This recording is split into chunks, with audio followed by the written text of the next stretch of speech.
ایک نرس نے کہا آپ دیکھ لیں دوپہر کا کھانا 4:30 بجے کھا رہے ہیں ہم، اسی دوران کئی مریضوں کے اٹینڈنٹ بلا چکے ہیں، ذرا سی تاخیر ہوگی تو وہ ناراض ہو جائیں گے، لیکن یہ معمولی بات ہے، اصل بات یہ ہے کہ ہم سب ایسے ماحول میں کام کرتی ہیں جو ہمیں بیمار کر دیتا ہے۔ وہ کہتی ہیں میری خالہ نشتر ہاسپٹل کی ٹی بی وارڈ میں نرس تھی، وہ خود اس بیماری کا شکار ہو گئی، اس کے کئی ساتھیوں کو یہی بیماری لگ گئی۔ ابھی اس کی باتوں کا سلسلہ جاری ہی تھا، ایک مریض کی حالت بگڑ گئی، وہ اس کے سرانے پہنچ کر اس کی اکھڑی سانسوں کو درست کرنے لگی، انجیکشن لگائے، منہ میں دوا ڈالتے وقت وہ مریض کے اتنے قریب ہو گئی کہ اس کی سانسیں اس کے منہ سے ٹکرانے لگیں۔ دوسرے ہی لمحے مریض کے منہ سے خون کی کے آئی اور نرس کی سفید یونیفارم خون سے تربتر ہو گئی۔ اتنے میں ڈیوٹی پر موجود ڈاکٹر بھی آ گیا، لیکن سب کی کوششوں کے باوجود مریض جاں بر نہ ہو سکا، جس پر مریضوں کے لوائقین نے ہنگامہ کھڑا کر دیا۔ نرس نے کہا یہ کوئی نئی بات نہیں، انہیں اپنا افسوس نہیں ہوتا، البتہ مریض جاں بر نہ ہو سکے تو بہت دکھ ہوتا ہے۔ دوستو، اگر آپ نے ابھی تک میرے اس یوٹیوب چینل کو سبسکرائب نہیں کیا ہے تو براہ مہربانی ضرور سبسکرائب کر لیں اور بیل آئیکن بھی دبا دیں۔ شکریہ۔ آج کا موضوع چونکہ طویل ہے، اس لیے میری یہ درخواست ہے کہ براہ مہربانی میرے اس پیغام کو پورا سنیے گا تاکہ آپ کو بھی اس پروفیشن کی اہمیت کا دل سے اندازہ ہو سکے۔ اس میں کوئی شک نہیں ہے کہ کوئی بھی کام، کوئی بھی شعبہ اور کوئی بھی پروفیشن خطرات، محنت اور جدوجہد سے خالی نہیں ہے، اور ہر پیشہ ور کو چاہیے کہ وہ مزدور ہو یا ایگزیکٹو، اپنے فرائض کی انجام دہی میں مشکل حالات کا سامنا اسے کرنا پڑتا ہے۔ لیکن پاکستان میں نرسنگ کے شعبے کی صورتحال قدرے مختلف ہے۔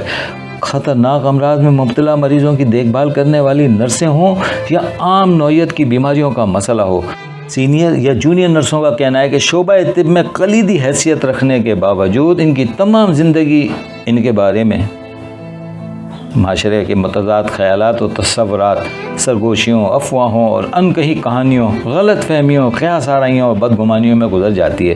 آخر کیا وجہ ہے کہ اپنی صحت اور جان کو داؤ پر لگا کر مریضوں کی دیکھ بھال اور خدمت کرنے کے باوجود انہیں وہ عزت اور تکریم حاصل نہیں ہو سکی جو پیشے کی نوعیت کے اعتبار سے ہونی چاہیے تھی؟ کوئی اسے فرشتہ سیرت کہتا ہے تو کوئی فرشتہ اجل، کوئی بدمزاج کہتا ہے تو کوئی پولائٹ، کسی کو وہ حسن اخلاق کا پیکر نظر آتی ہے تو کوئی خود غرض کہتا ہے، کوئی ان کے کردار پر انگلی اٹھاتا ہے تو کسی کو وہ سفید یونیفارم میں نائٹنگیل نظر آتی ہے۔ سرکاری، غیر سرکاری اور خود مختار ہاسپٹلوں اور کلینکس میں سفید یونیفارم میں ملبوس نرس، جس کے گرد علاج معالجے کا پورا نظام گھومتا ہے اور جس سے مریض اور اس کے عزیز و اقارب کی آرزوئیں اور امیدیں وابستہ ہوتی ہیں، آخر ہے کیا؟ دوسروں کی دیکھ بھال کرنے والی کی اپنی زندگی کیسے گزرتی ہے؟ دوسروں کے دکھ درد اور زخموں پر مرہم رکھنے والی اس کے اپنے دکھ درد کیا ہیں؟ اس کی شخصیت ہمارے معاشرے میں ایک سوالیہ نشان کیوں ہے؟ اور آخر ایسا کیوں ہے کہ وارڈز میں اپنے بیٹے کی دیکھ بھال کے دوران جو ماں نرس کی تعریف و توصیف میں زمین و آسمان کے قلابے ملاتی ہے، اگر اس کا بیٹا اس نرس کو پروپوز کر دے تو یہی ماں غصے میں سیخ پا ہو جاتی ہے۔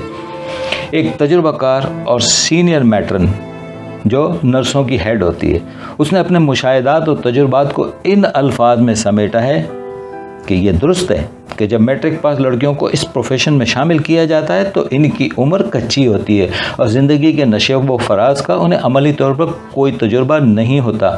ایسے میں ہاسپٹل کے وارڈ میں اپنی تربیت کے پہلے ہی سال اس میں قسم قسم کے مریضوں اور ان کے لوائقین سے واسطہ پڑتا ہے۔ مریضوں کی نوجوان اولاد خاص طور پر ان سے فری ہونے کی کوشش کرتی ہے۔ یہ زیر تربیت نرسوں کے لیے ایک آزمائش کا مرحلہ ہوتا ہے اور انہیں باریک تار پر چلنا پڑتا ہے۔ ذرا سی غفلت سے وہ بھٹک سکتی ہیں۔ نرسنگ اسکول میں انہیں حسن سلوک، نرمی، محبت اور خلوص کا لہجہ اختیار کرنے کا درس دیا جاتا ہے۔ جب وہ ایسا لہجہ اختیار کرتی ہیں تو کئی مریض غلط فہمی کا شکار ہو جاتے ہیں، فوراً ان کے آگے اپنا موبائل نمبر یا وزٹنگ کارڈ رکھ دیتے ہیں، لیکن اگر وہ ریزرو رہیں تو ان پر منہ پھٹ ہونے کا لیبل لگ جاتا ہے، اور اگر وہ ڈاکٹر کے ساتھ کھانا کھا لیں تو ان پر باتیں بننے لگتی ہیں کہ جن میں لگائی بجھائی اور چگلی کا سب سے بڑا کردار ادا کرنے والے نچلے درجے کا صفائی کا عملہ اور آیائیں ہوتی ہیں۔ ہاؤس جاب کرنے والے بعض ڈاکٹر بھی ان لڑکیوں کی ناتجربہ کاری سے فائدہ اٹھانے کی کوشش کرتے ہیں۔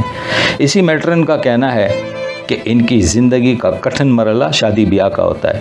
اکثر نرسیں شہر کی چکا چوند روشنیاں دیکھ کر اور اونچے آئیڈیل بنا لیتی ہیں اور پھر خود غرض عناصر کے ہاتھوں دھوکہ کھاتی ہیں۔ والدین بھی انہیں قبول کرنے کے لیے تیار نہیں ہوتے۔ ایک عمر آتی ہے کہ وہ دنیا میں بالکل تنہا رہ جاتی ہیں اور خدمت خلق ہی ان کی زندگی کا مقصد رہ جاتا ہے۔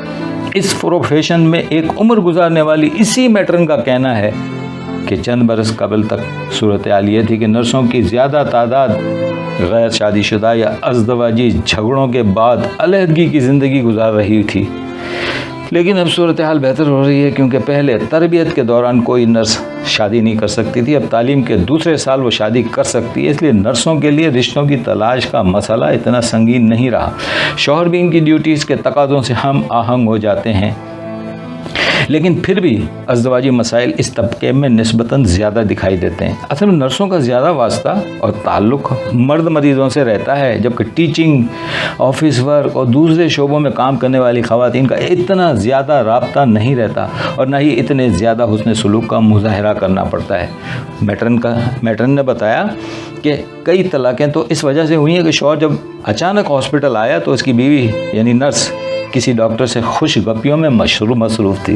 ایک شوہر کا اعتراض تھا کہ وہ ایک مالدار ادھیڑ عمر مریض پر ضرورت سے زیادہ توجہ دیتی ہے۔ ایک شوہر کو ہیپاٹائٹس ہو گیا تو اس نے اس کی ذمہ داری بیوی پر ڈال دی اور کہا کہ وہ روزانہ ہاسپٹل کے جراثیم گھر میں لے آتی ہے۔ 3-4 جوڑوں کے درمیان اس نے بڑی مشکل سے صلح کروائی۔ وجہ تنازع شوہر کی الزام تراشی تھی کہ بیوی دن رات اپنی ڈیوٹیز میں الجھی رہتی ہے اور بچوں پر توجہ نہیں دیتی، جبکہ بیوی کہتی تھی کہ وہ دن رات محنت کرتی ہے، شوہر کو اس کا احساس ہونا چاہیے اور گھریلو امور میں ہاتھ بٹانا چاہیے۔ اس میٹرن کی ذاتی رائے ہے کہ معاشرے میں اگرچہ ہر طبقے میں طلاق کی شرح بڑی ہے، تاہم نرسنگ کے شعبے میں ازدواجی الجھنیں زیادہ دیکھنے میں آتی ہیں۔ نرسوں پر شک و شبے کا عالم تو یہ ہے کہ اگر ان کا بھائی بھی ملنے آ جائے تو چہمی گوئیاں شروع ہو جاتی ہیں۔ مجھے امید ہے کہ آپ سب نے میرے اس پیغام کو پورا سنا ہوگا۔ اگر کوئی کمنٹ دینا چاہیں تو ضرور دیں۔